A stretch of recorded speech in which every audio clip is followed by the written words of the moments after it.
We're going to have a full room. This is going to be awesome. It's always nice being the first presenter of the morning because everybody's alert, they're awake, they're ready to go at it, right? So blue is intasol soils, tan is aridisol soils, and green is mollisol soils. Now, those are real fancy words, okay? I'll show you what that really means. But where I want to direct your attention to this big area, that big green mollisol area, swath. That's known as the breadbasket of the nation, right? It's where a lot of wheat and grain production is in our state. This is the deep, rich mollisol soils everybody talks about. Oh, it's beautiful. We love it. Just understand we have it also here in Wyoming. Now, it's interesting, right here over by the Tetons, the Absaroka Mountains, the Bighorn Mountains. Mollisol soils are in our mountains here in Wyoming. And you can see that defining of those mountain ranges, besides down here in the southeast. Okay, we do have some mollisol soils, but they're not the highest amount of soils. So, what does that mean? What do they look like, right? This is soil profiles of those three different soil types. Okay, so soil profiles, think of it like chocolate cake. You cut into that chocolate cake to serve it to someone, and you pick it up and look at it from the side, and you can see those layers of that chocolate cake. This is digging a trench down in your soil and looking at it on the side, called a profile, soil profile, and looking for the layers of the soil. Okay, our intasol soils, there's no layers. She's beautiful, she's uniform, she runs from the top to the bottom, she's bland in color, right? So that's intasol soils. They're found in arid climate, very low precipitation, very limited vegetation. So you can see that uniform. Mollisol soils, we'll get to that one last, right? You can already see a difference, right? Big difference between the two. Aridisol soils over here on the side, found in the desert shrubland, desert bunch grasses, desert shrub. Again, scarcity of water, high mineral content. So those two, aridisol soils and intasol soils, that really sounds like Wyoming, right? Talking to mollisol soils, you see that dark band at the top. You actually start seeing a defining what they call horizons, or the different layers in that soil structure in the mollisol soils. So the mollisol soils are developed under high root mass, specifically under grass. So that breadbasket of the nation was developed under the tall grass prairie and mixed grass prairie systems. High amounts of root mass, lots of carbon put in there. That's what that dark banding is. That topsoil, that dark layer, that topsoil can be up to 2 to 3 to 4 feet thick. Just the topsoil, the black, rich organic matter. That's what everybody wants. If you want that, you need to sell your Wyoming soil and go buy mollisol soils, okay? You don't see that here with intasol soils. You don't have that with aridisol soils, okay? We don't have that development. Intasol and aridisol soils are young. They're considered very young, juvenile soils, underdeveloped soils. They have not developed those soil profiles, okay? They have not been reactive with the soil forming factors. There's 5 of them. Big one is moisture, other one is time, right? We're very arid climate. That's why we haven't developed much. Most of our soils here, we can point to where the parent material that soil came from. It's right there, right? Look at the cobble layers in here. It still hasn't broken down yet, right? So we're not really developed. Mollisol soils are very developed. That's where that organic matter is. There's usually 2 or more layers in that soil. Very productive, very fertile. Questions, thoughts on that? Questions? I did it so well. How do you have a question? Well, from the previous slide, so the mollisols are the green, right? Yes, ma'am. What color? The intasols are the tan? Yep, aridisol soils are tan, intasol soils are blue. So, in a general rule of thumb, when you're talking about Wyoming soils, you're underdeveloped, very shallow topsoil layer. In a lot of places, that topsoil layer is measured in inches or an inch. That's small, right? It's not much. Low in organic matter, very, very low in organic matter, low in nitrogen. Our pH ranges are a little bit under 7, probably our best soils, if you will, like a 6.5 to 7, but very, very small area. Most of our soils are a 7.5 up to a 10. There's others that are higher. So I'm over in the Bighorn Basin, and I am used to seeing soil reports between 8 and 9. That's considered alkaline or basic soils. Okay, if you go below 7, you're in acidic soils. One of the most frustrating things to me is if you try and look up soil information, especially on the internet, most of it focuses on production in acidic soils. It does not apply to us in basic soils. They're totally different, okay? Varying degrees of salinity. How many of you heard of alkali? How many of you have alkali? You're in the wrong room. No, just kidding. I'm just kidding. So we have varying degrees of salinity in your soil. So alkali is an overused, overabused term. It means multiple things, but a lot of times when people refer to alkali, they mean actual salt crusting. That salt is building up on the soil surface and crusting, and it'll start growing up wood posts and things like that. That's a high salinity. But we can also be in soils that don't have much salt in them at all, right? There is not a soil that doesn't have no salt, and we'll talk about that, okay? So this is what you got to combat. This is what, if you're going to be productive, this is what you got to work with. This is what we got to change, right? We got to work through that. So keep those in mind. I'm not different. I have Wyoming soils. These are my soils. What do you notice? I got a little bit. It's not like mollisol soils. No, I don't have that top dark, rich layer, but I have a topsoil, right?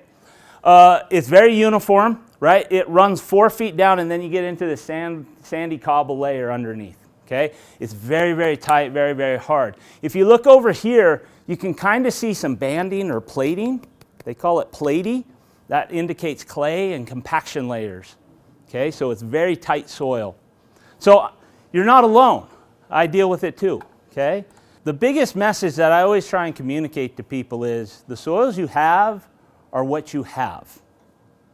A lot of times I talk to clientele and they're like, oh, I got these crappy soils. What do I do with them? You have what you have, okay? Now, we're talking growing indoors, right, in enclosed spaces, so that might be high tunnels or greenhouses or anything that way, or high intensity cultivation. That type of production is different than commercial production, right? Usually you're very limited space, very small space. You might be growing on an acre or less, 2 acres, 5 acres, whatever it is, and less, right? Commercial production, you're talking hundreds of acres, thousands of acres. It's a different scale. Still same problem, still same management, but how you approach it's different. So we can do some things different in a very intensive cultivation, but this is what you have to work with. And so you have 3 components of your soil. You have your physical part of your soil, right? Soil structure, soil texture, and what it brings to you. You have soil quality, or also the chemistry of the soil. And then you have biology. Now, how many of you heard the term soil health? Okay, it's a big buzzword. It's a big initiative nationwide in agriculture, okay? If you don't have these 3 components of your soil functioning appropriately, you're going to struggle to have productive soils, or what people are coining or terming as soil health, okay? A lot of the soil health messaging is focused on this aspect of things. It doesn't mean that it doesn't talk about those other 2, but it doesn't emphasize those as much. But if you can have all the biology in the world, but if your physical or chemical part of that soil is not functioning well, your biology can only do so much. Okay? You got to get all 3 components working together in unison. They play off of each other, they work off of each other, and it is a delicate balance. It's not always simple and straightforward. So let's get into it. Jeremiah, I'm here. I'm not here to listen about soil science. I'm not getting a PhD, right? How do we take that native soil knowledge and concept and boil it down to soil management for enclosed spaces and intensive cultivation? What do we need to do?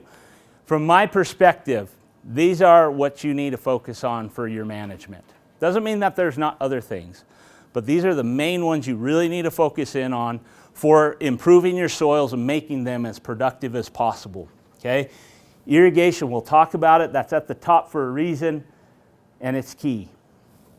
Drainage, building organic matter, and nutrient management. Irrigation is key. Most of what you are going to be growing is very sensitive to overhead water. So you're going to want to do surface water. You can do flood irrigation if you have the capability. Soaker hoses, drip irrigation, put that water right on the ground. There's a lot of benefit to it. You're in a small growing space, so you have the capabilities of doing that. But just understand, if I went to drip irrigation, that's the buzz, right? It's so water efficient. It's the best thing in the world. It's good. It works. It works well when it works. When it doesn't, you're going to know it really quickly, and you can get into problems, okay? Your water here and water quality that you're irrigating with is going to depend and help make problems and complications there. So if you do drip irrigation, a lot of the water here in Wyoming is very hard water, has calcium in the water a lot of times, and you will plug up those drip emitters.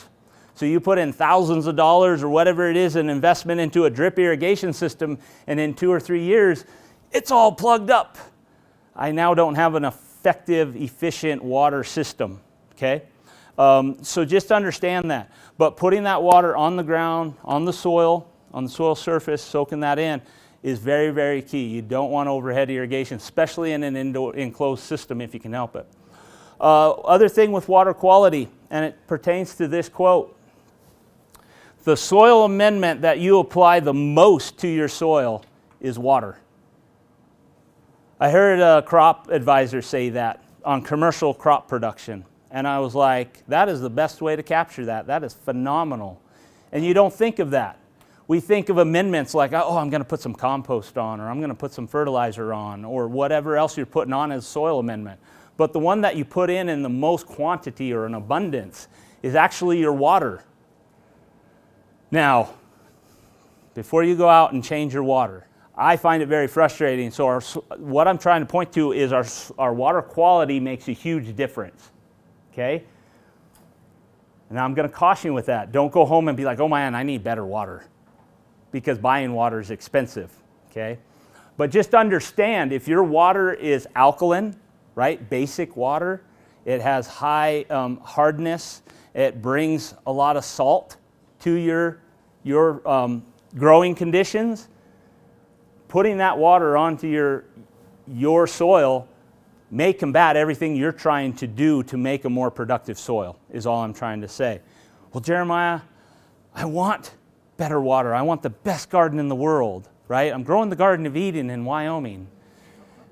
Your water quality, your options are buy water, right? Most of us don't have other water sources. In the literature, they're like, if you have high saline water, irrigate with better water. That's not usually an option for us, right? If you have an irrigation ditch that you irrigate out of and it's higher in salts, and you have a well, you could change which you irrigate from. Usually, the other thing you can do to change your water would be filtration. And filtration is highly expensive, especially when you're talking in an agriculture census, right? Or sense, right? That the amount of water you're going to go through is going to be a lot. And to try and filter all that water, you're going to, especially be economical, you're going to need to raise a lot of crops and very high value crops to offset that cost.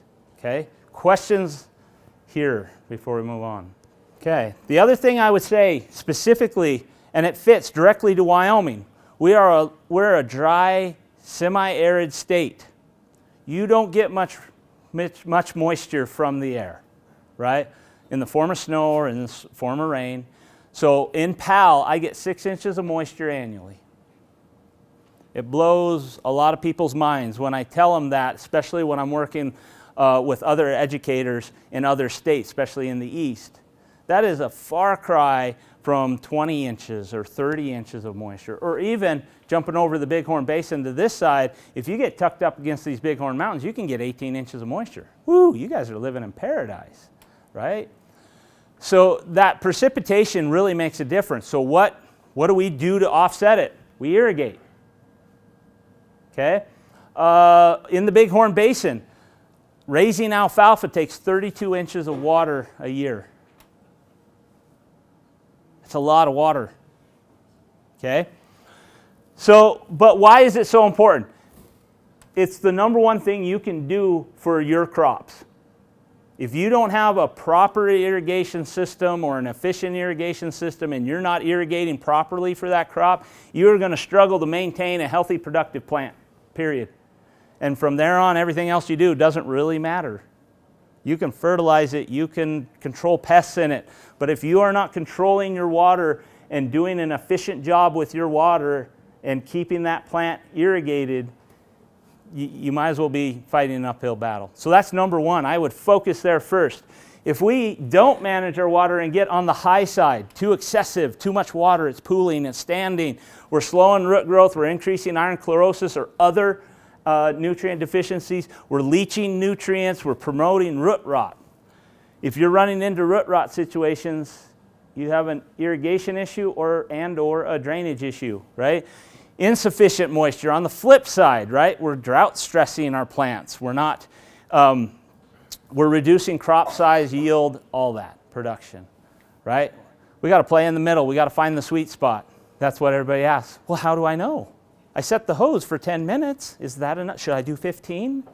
Heck if I know. How am I supposed to know how much time your hose is supposed to be set? It matters how much water the hose is putting out, okay? How do you determine when to irrigate? These are the different soil textures that you will find on a soil, okay? Understand, soils are all different. They're not uniform. They don't take water in the same. They don't hold water the same. This is sand. This is field capacity. This is how much the soil can hold. This is permanent wilting point. That's the point where the plant will no longer come back if you give it water. That's drought stress to the point where it kills the plant. It's a very narrow band there. On the opposite end is clay. Very narrow window as well. Different situations though. Sand drains very well. Clay doesn't drain very well. You fight to get water in clay. You don't fight sand to get water in, right? That's why people like loams. They're in the middle. They have a bigger width, bigger bandwidth between permanent wilting point and field capacity, okay? How do I determine when to irrigate? If you are a very savvy grower, you can, and have years of experience growing that crop, a lot of times you can look at the crop and say, ooh, it's time to water. And you can just indicate by the physical appearance and observation of your crop to know it's time to irrigate again or not, okay? Feel of the soil. The NRCS has a pamphlet where you need to dig out a little bit of soil, put it in your hand, and see how that soil reacts and holds together. And it tells you if it has enough moisture and not enough moisture or too much moisture, okay? Personal calendar. Some people are like, well, I'm home Tuesday and Thursday, so that's when you get water, okay? So others, when the neighbor does. Oh, well, they're irrigating, I must irrigate too. It's that time. They know more than I do. They have a green thumb. I don't, so I need to irrigate. Can you see some flaws in these? Soil moisture sensors. If you want to be really specific, there are soil moisture sensors that will tell you at certain depths in your soil if it's dry, too dry, or not. This takes money, takes knowledge, education. It does help. It does work. A combination of those things really helps, especially feel of the soil and crop condition. Digging in your soil is never going to hurt you. Maybe some blisters. But actually seeing and physically determining, hey, I need to water or not. Our soils are extremely variable, so just watching what your neighbor's doing isn't always the best. They could have different soils, right? That sets us up into drainage. Right? So it comes into a thing of how well does my soil drain versus do I have a drainage problem? You could probably answer that already. If you have grown anything in your area, you can say, that one the water just goes away. I don't know where it goes. I put plenty on and it's just gone all the time. Probably a drainage. Has really good drainage, right? If you have sands or cobbles or gravel areas, it'll pull that soil or that moisture out of that soil, right? So what you need to look at, is what the soil scientists say, is knowing your texture and understanding that. You already saw that chart with the curves on it of how that impacts your irrigation, but it also sets up what your drainage capabilities are. In Wyoming, we tend to have a fair amount of clay, and that you fight to get water into clays, and it takes a lot for that to dry out once you get the water in there. So it can be challenging. Your sands, again, drain very, very well, so you might need to irrigate more often to keep that. Not as long a duration of an irrigation, but more times, right? Silts are kind of in the middle. Everybody's trying to shoot for this. My soil sit about right here, that picture I showed you, okay? Mine's a sandy clay loam. How do I know, Jeremiah? I'm not a soil scientist. The NRCS has a web soil survey.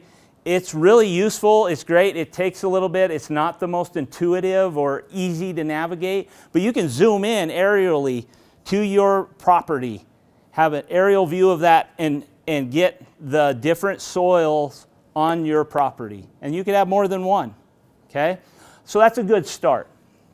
The soil texture by feel, that's a training. If you took a soil class in college, they'd teach you how to texture soils by feel, and it's fairly accurate. It just takes a little bit of training and understanding what you're looking for, but it does work pretty well. Soil texture by a laboratory, you can take a soil sample, send it to a lab, and they'll run it through a bunch of sieves, and then they'll kick you back the components of sand, silt, and clay, and those percentages. A mason jar is probably the easiest for somebody at home. You take a mason jar, you put maybe a cup, maybe 2 cups of soil in a pint mason jar, fill the rest with water, shake it up really good, put it on your counter space for 2 days or until that all clears up and settles out.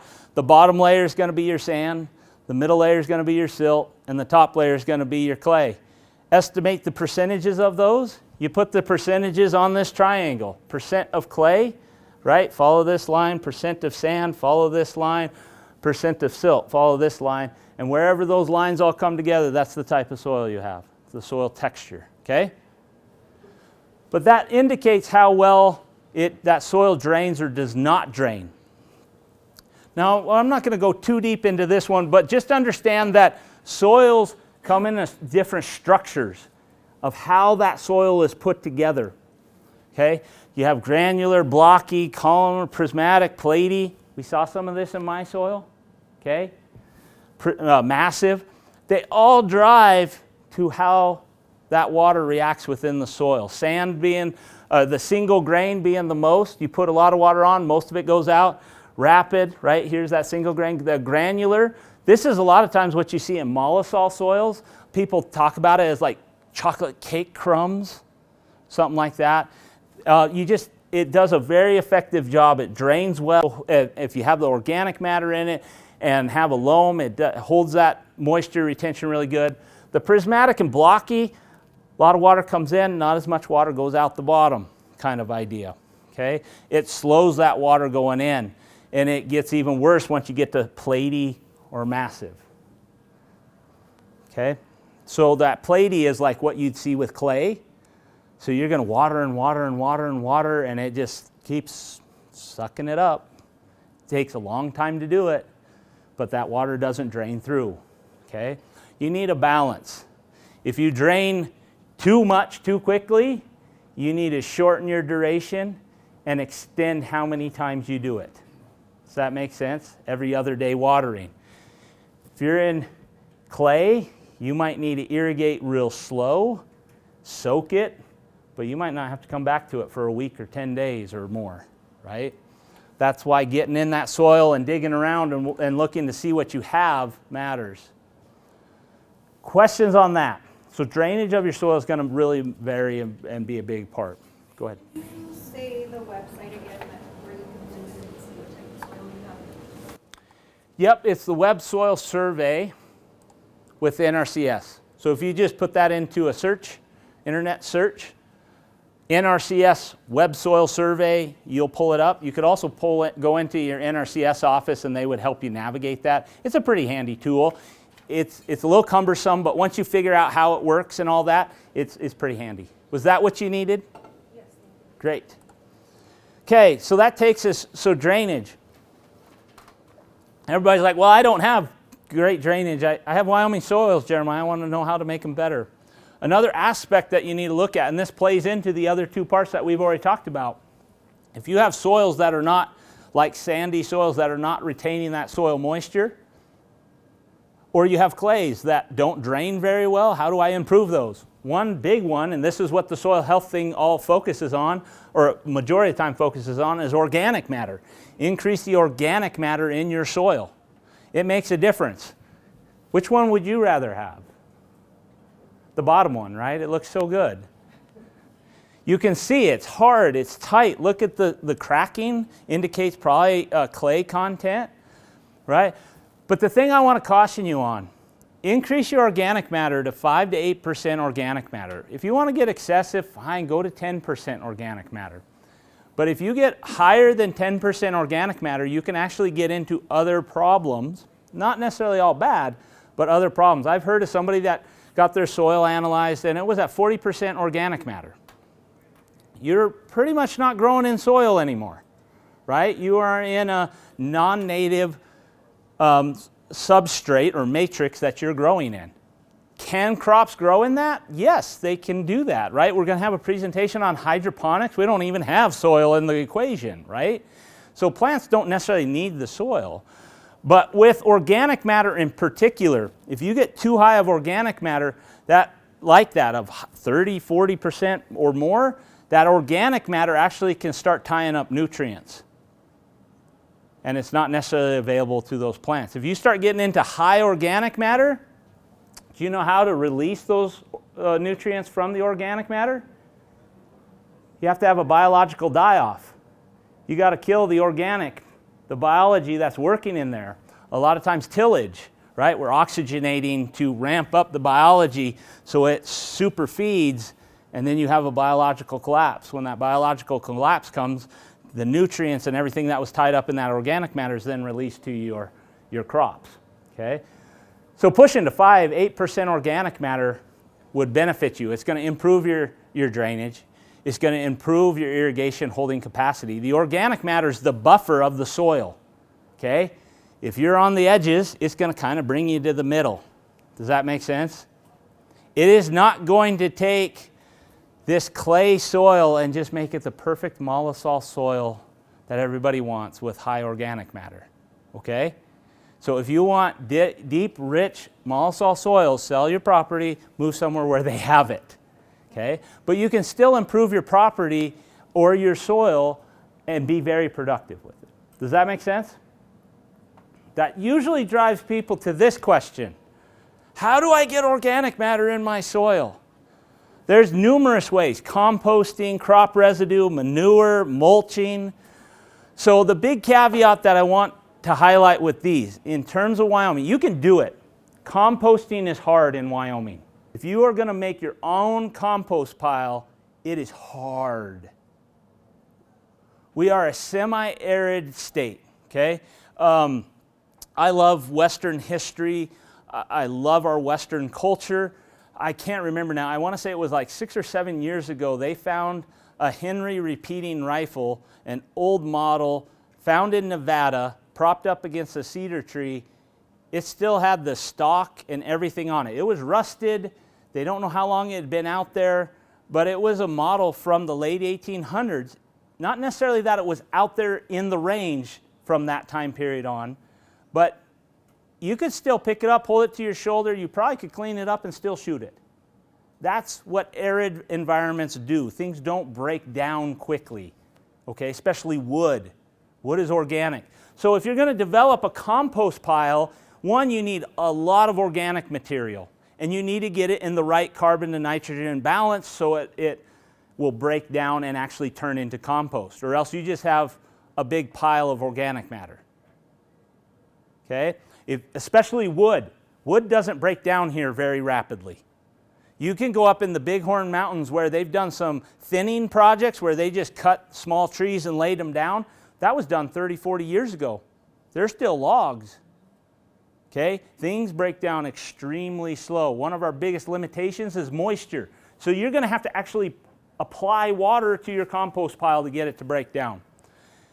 To get large volumes of organic matter, get it to break down, and get it to true compost, you're going to struggle. It's just going to be hard. You can do it.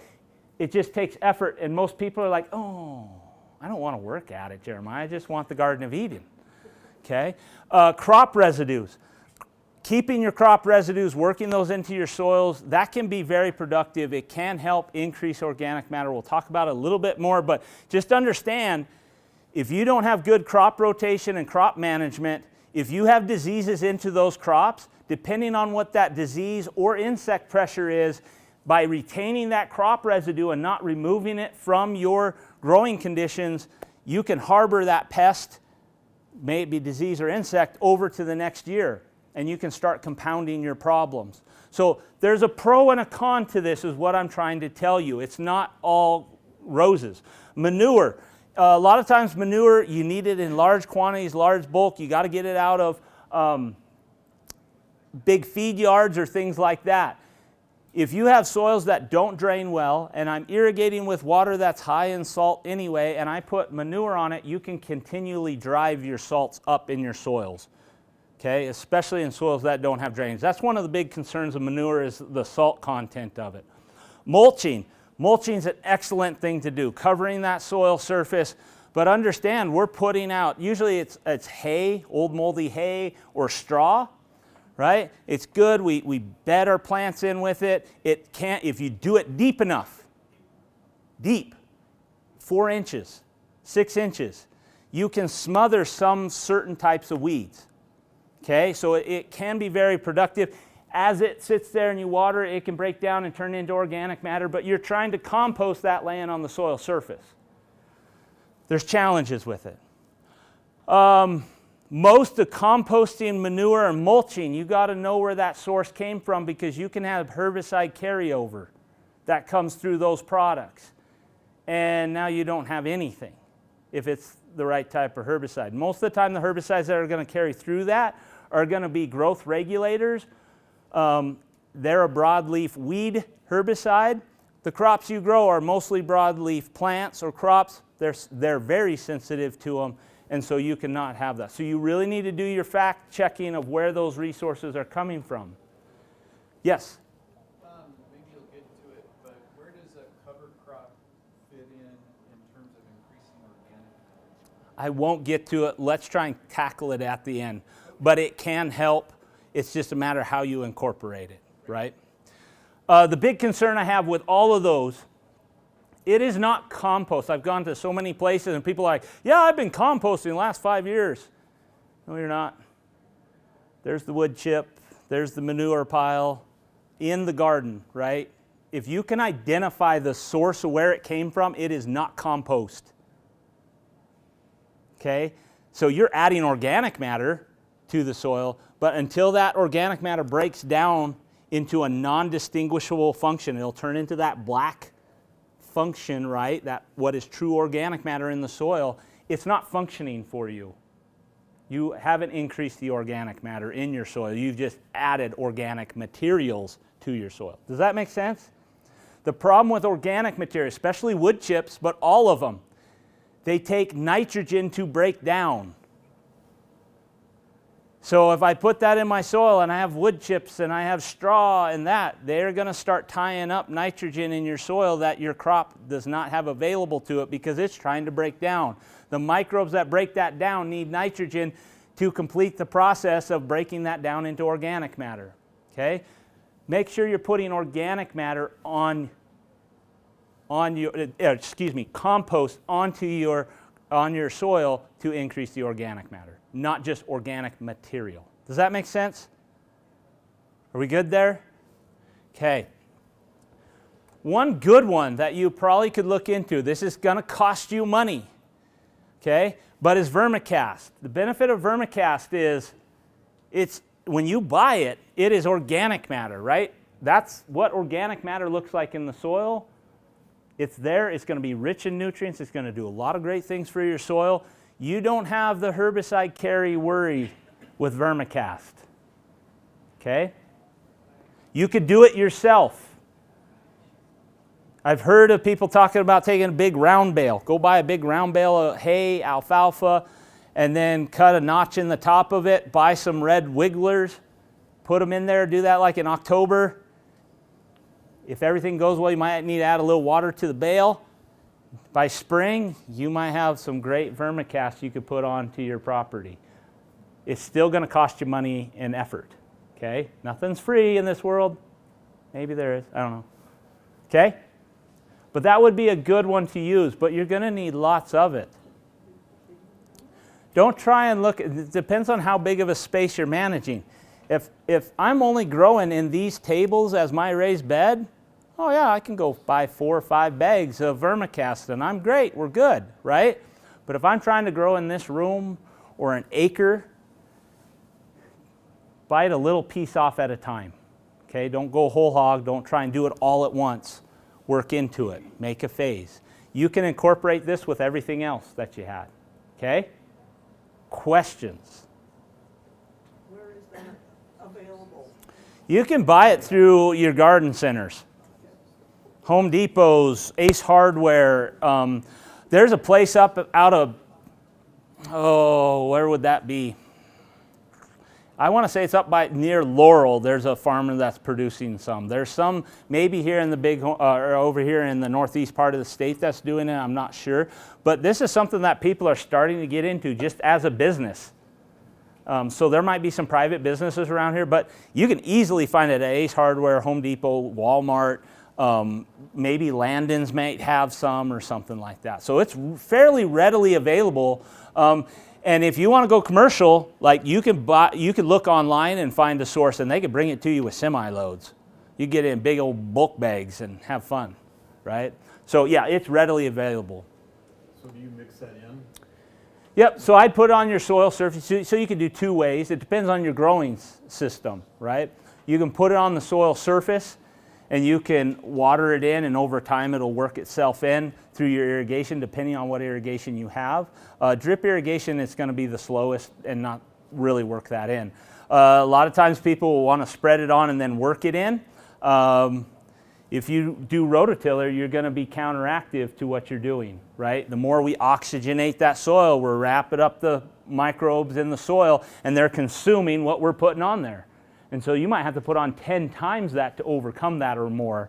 But if you would put it on there and use a broad fork to work it in, or a shovel and turn that over and work it in, you don't oxygenate that soil as much and you can work it in. So it's a process, and a lot of times people will work in their compost or their vermicast and then their top dressing with their mulches, things like that. And then they work that mulch in as well at the end of the year. The crop residue, they work that all in and do it again until they get to the level they want. Does that answer your question? Good question. So that jumps us to chemistry. I'm going to have to go a little bit quicker. Soil chemistry. The nutrients you have in your soil is going to really matter. Nutrients, management, fertility. You can do these home tests, or you can send it off to a soil lab. Soil lab's going to be more precise. The home test that you buy at Ace Hardware, Home Depot, that kind of stuff, it gives you a rule of thumb. You're low in nitrogen, you're high in nitrogen, right? This tells you exactly how much nitrogen you have. Does that make sense? So it depends on how precise you want to be. This is the best part of the presentation. I want you to know I worked really hard at this. I just love this. But there's 16 essential elements for plant growth. And we're going to go over their roles, and we're going to go over it fairly quickly. But that chart, I'm going to borrow your chart here. This chart, if you flip on there, there is one that talks about the essential nutrients and their roles in plants. So you can refer that later. So I'm not going to go in much detail as we go through. But understand, the macronutrients, so macro means large quantity of nutrients that a crop needs, that comes from air and water, carbon, hydrogen, and oxygen. How many of you supplement your crop with hydrogen, carbon, and oxygen? No, because it's not a limiting element, right? It's already available. If you are irrigating properly, this plant is already taken care of with those. In some instances, they will get nitrogen as well. But wrap this around your head. This is phenomenal. A plant, you take that plant, roots and all, out of the ground, and you weigh it. 80 to 90% of that plant's weight is water. That's why it's so important to make sure your irrigation is functioning properly. Okay? 80 to 90% of that water is water, right? Of that plant is water. So we're going to dry that plant down. Okay? We've taken that 80 to 90% weight away. We're now dry material. 95% of the dry weight of that plant is carbon, oxygen, and hydrogen. They're already getting CO2 from the atmosphere. That's where the carbon comes from. They get oxygen from the CO2, and they also get oxygen from the water. They get hydrogen from the water. You're covered there. Just make sure your irrigation's working, okay? The last 5%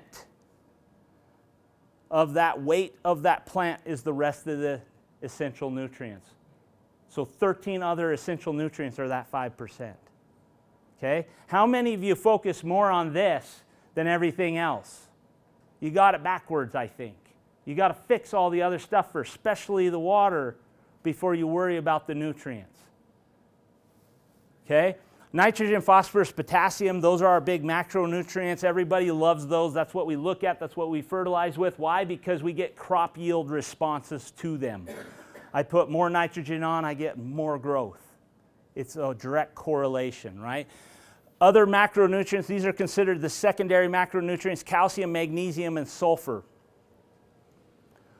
All those have big roles in the plant and the plant structure. Then micronutrients: copper, zinc, chlorine, manganese, iron, cobalt, molybdenum, and boron. They need it in little quantity. That's why they're called micronutrients. Okay? But even though you only need a little bit of it, it's no different than your health.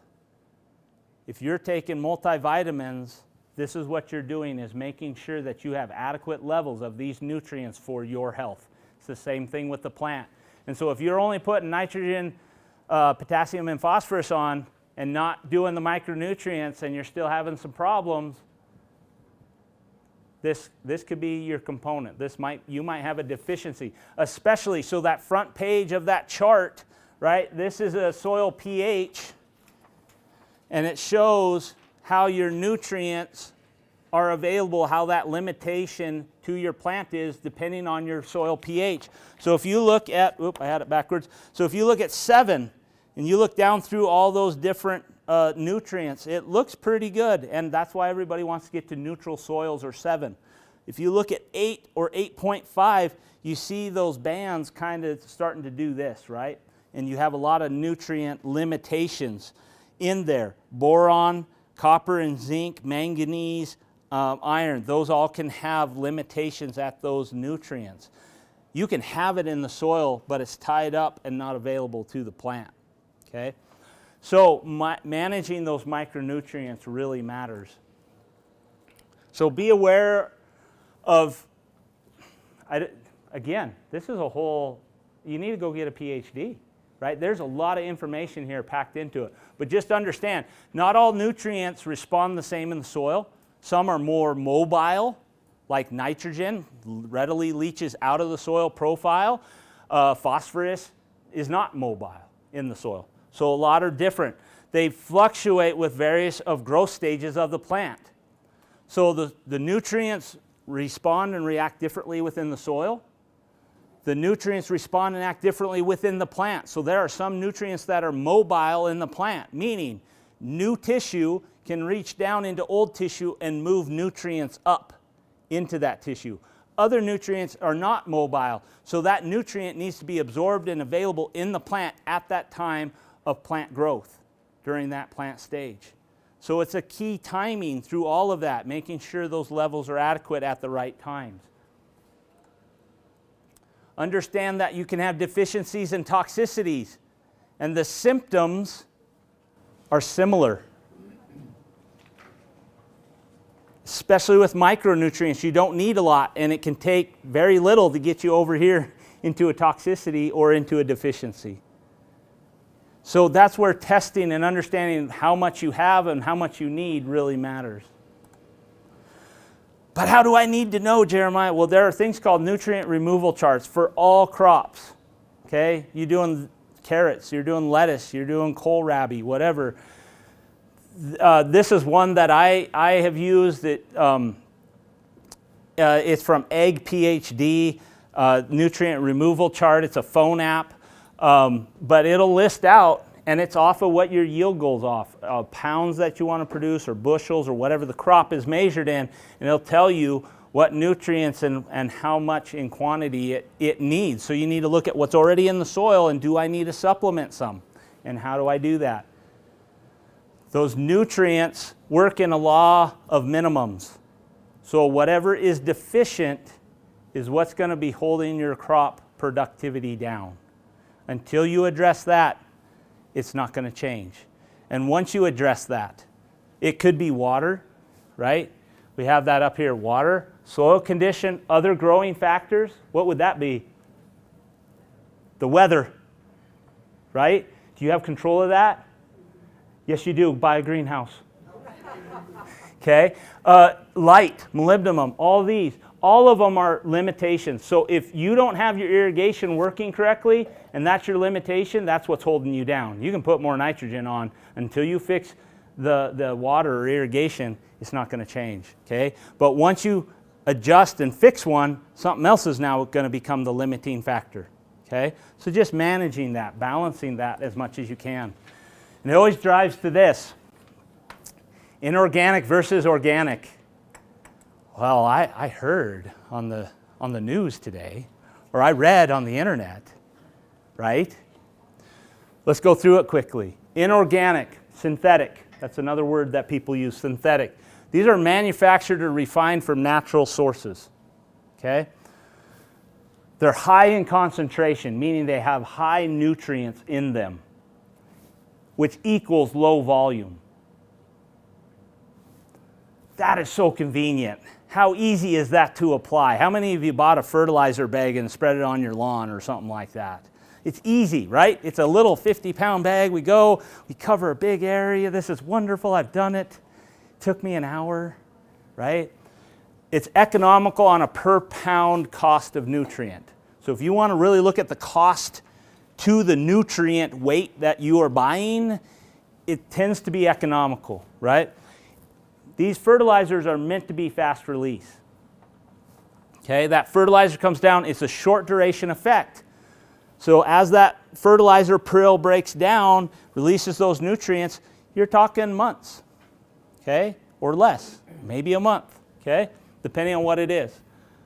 Jumping over to organic. Well, Jeremiah, I'm going to grow organic because it's better for everything, okay? Little processing. You're using the raw material, biological or mineral sources. Your compost would fit into this. Manure would fit into this, right? Other things, gypsum, other elements. They're low in concentration. So manure, a lot of times people are like, oh, I want to put manure on it. It has a lot of nitrogen in it. Yeah, it does. But if you compare it to the weight of the product, it's really low in nitrogen concentration, the amount of nitrogen you're getting. So you need to put on a lot. High amounts of that product to get the required nitrogen that your plant requires if you're getting it just from that. The trade-off is the cost and the convenience to apply it. So now instead of a 50-pound bag, I now need to get dump truck loads of manure, right? Or a pickup load of manure. So, and it becomes harder to spread. It's now work, right? You might have some blisters. Slower release though. That organic matter needs to break down with the biology in the soil to release the nutrients that are within it. And it has longer lasting effects because that time to break it down takes time. Okay? Can you mix the two? Oh, heck yeah. Yeah. Okay? So you can have a blended approach if you wanted. Interestingly enough, the most important thing is applying the proper amount of nutrient per acre, per square foot, whatever your growing space is, for your plant. You choose what you want to use. I'm not going to tell you. The plant does not care. The plant cares that the nutrient is in the right chemical structure for availability and absorption to the plant. The plant does not mind if the nitrate comes from organic or a synthetic product. It will absorb it if it's available and available to the plant, and it'll use it. Doesn't matter where that source comes from. But there's trade-offs. There's benefits to each one. If you have a particular growing, a lot of times in high-intensity crop, people do tend to go more in organic production. That's fine. You just have to find how to make that work. Does that make sense? Questions on that? I only got a few more slides left. So now, We're so technologically advanced that we can now sell you the biology in your jug because you guys have the best Wyoming soils that are low in nitrogen and low in organic matter and have no biology alive in them. Why do you live in Wyoming? We can sell you it in a jug. You can buy it and now you have the Garden of Eden, right? So there's two theories with so we're talking about the microorganisms here, okay? The bacteria, the fungi, all that kind of stuff. There's two theories. You can do the Field of Dreams. Who watched the movie Field of Dreams? Right? Build it and they will come. So if you increase your organic matter and you get your soils productive and you grow crops in that soil, the biology will respond and it'll come. Or, by God, I live in Wyoming and we don't have anything. We got to apply it. So you can buy it in a jug and apply it. Costs, this takes longer, this costs more, right? There's trade-offs to it. Can you do both? Yes, you can do both. I don't have a preference on this. That organic matter, you've got to have that organic matter to be in your soil to last long enough, right? That is the home for the microorganisms to live in. So until you have that built up, depending on what you apply, they're not going to last in your soil. And also, depending on what you're getting in the jug, which we don't have a full understanding of yet, a lot of times those microorganisms will not survive in Wyoming soils. So you will have to apply them year after year after year after year. Okay? So doing both can be a benefit, but just be aware of that. But this is what I'd focus on. When you get back home, what should I do? Make sure you check your irrigation. Make sure you're irrigating properly. Drainage. Make sure you can get some drainage in there. If your soils don't drain very well, look at increasing it with organic matter. Build that organic matter, right? How can I incorporate it? How can I do that safely? The tough part with this here in Wyoming especially is getting your hands on enough organic material to get it to break down to become organic matter. It takes time. There was a grower in the Bighorn Basin that told me it took him 7 years to get his compost completely broke down to where he could not identify the sticks and the straw and that in his organic compost pile. His compost pile is as big as this room. He is serious. He has done it. It's amazing after 10 years of what he has done, and he has changed his soils with it. It's phenomenal. A lot of work, right? And look at balancing your nutrients. We're on time. Now it's your turn for questions. So now we're not on time. So your question. Yeah, cover cropping, just in terms of, like you said, if you build it, they will come. That idea that, is there something to not leaving bare soil, having something living there in terms of building up that organic matter and keeping the ecosystem going in the soil? Yes. So cover cropping can help. And it depends. Personally, it's one of my pet peeves. I don't like the word cover cropping because it's like alkali. We are now using and overusing and abusing the word. What do we really mean by cover cropping? Are we putting companion cropping? Are we doing a second crop? And it really goes back to the system that you're growing and how you're growing in, right? The old fallow, right? Grow fallow system. So trying to figure that, cover crops can help. Number one, if you grow a crop, you need either a crop because you're feeding yourself, your family, or neighbors, or two, you need to grow a crop for money because I am a business, this is my livelihood, I need to make money, okay? So that needs to be first and foremost, is production. Keeping a growing root in the ground is beneficial. So if you're doing a fallow system to where half your garden grows this year and the other half rests, and then you flip sides, yes, putting a cover crop in that side you're putting fallow and growing it there would make a huge benefit. Does that make sense? Yeah. It depends on if you're growing in season extension, which extends how long you can grow. If you only grow for 3 months of the year, in that structure, if you grow another crop or if you put in a cover crop you don't plan to harvest but work back into the soil, that would benefit you, right? The challenge with, so I work a lot in commercial agriculture. So one of our biggest limitations here in Wyoming when we're growing crops, and it fits on a small scale of intensive crop cultivation, we have such short growing seasons that we struggle to incorporate a cover crop afterwards. The cover cropping mentality is really in the East, the Midwest, and that where they have longer growing seasons, more moisture. So yeah, if you can keep something growing in that system longer, it will benefit you. The more the living roots are there, it will change your soils. It'll help increase organic matter, not drastically, a little bit in the soil, but then, but keep those microorganisms alive. The biggest challenge that we have here in Wyoming, unless you go to a season extension, we freeze for 6 months of the year usually, depending on the year, right? And so how do we keep a living root in that ground? I have growers in the Bighorn Basin that have high tunnels.